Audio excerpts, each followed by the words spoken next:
खास साल पुराना मंदिर गांव खालेसर अपनी रहस्यमयी कहानियों के लिए मशहूर था, लेकिन सबसे डरावनी थी शिव मंदिर की कहानी। यह मंदिर गांव के बाहर एक घने जंगल में स्थित था और माना जाता था कि यह साल पुराना था। कोई भी वहां रात में जाने की हिम्मत नहीं करता था, क्योंकि कहा जाता था कि वहां कुछ अनदेखा रहता था।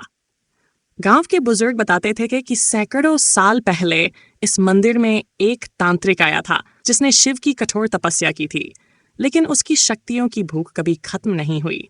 जब भगवान शिव ने उसे वरदान देने से इनकार कर दिया तो उसने मंदिर को श्राप दे दिया। तभी से हर पूर्णिमा की रात मंदिर से अजीब अजीब मंत्रोच्चार और चीखें सुनाई देती थीं। राहुल की जिज्ञासा। राहुल, गांव का एक युवा लड़का, इन कहानियों पर विश्वास नहीं करता था। उसे लगा कि यह सब अंधविश्वास है। एक रात जब पूर्णिमा का चांद आसमान में चमक रहा था, उसने मंदिर में जाकर इस रहस्य को खुद देखने की ठानी। अपने दोस्तों की मना करने के बावजूद वह एक टॉर्च और माचिस लेकर जंगल की तरफ निकल पड़ा। जैसे जैसे वह मंदिर के करीब पहुंचा, हवा ठंडी और भारी महसूस होने लगी। पेड़ हिल रहे थे और अजीब सी फुसफुसाहटें सुनाई दे रही थीं। मंदिर के अंदर का रहस्य। मंदिर के दरवाजे भारी और जर्जर थे। उसने जैसे ही दरवाजा खोला, एक बासी धूप और सड़े फूलों की गंध उसके नथुनों में भर गई। मंदिर के अंदर एक टूटी फूटी शिवलिंग, बिखरी हुई राख और काले धागों से लिपटा त्रिशूल पड़ा था। अचानक उसे ऐसा लगा जैसे कोई उसकी पीठ के पीछे खड़ा हो। उसने मुड़कर देखा, पर वहां कुछ नहीं था। जैसे ही वह आगे बढ़ा, मंदिर की दीवारों पर छायाएं हिलने लगीं। राहुल के कदम अचानक जमीन में धंसने लगे, और तभी उसे किसी की खराश भरी हंसी सुनाई दी।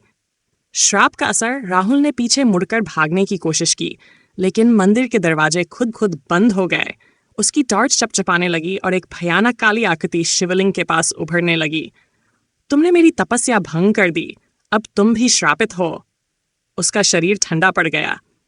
वह चीखना चाहता था, लेकिन उसकी आवाज गले में ही अटक गई। आकृति उसके करीब आने लगी। उसकी आंखें जलती हुई अंगारों जैसी थीं और उसका मुंह एक काली खाई की तरह खुल रहा था। राहुल ने अंतिम बार मंदिर के दरवाजे की तरफ देखा और फिर अंधेरा। सुबह की खोज। अगली सुबह गांव वालों ने मंदिर के बाहर राहुल के जले हुए चप्पल और उसकी घड़ी पड़ी देखी, लेकिन उसका कोई नामो निशान नहीं था। उस दिन के बाद कोई भी मंदिर के पास जाने की हिम्मत नहीं करता था।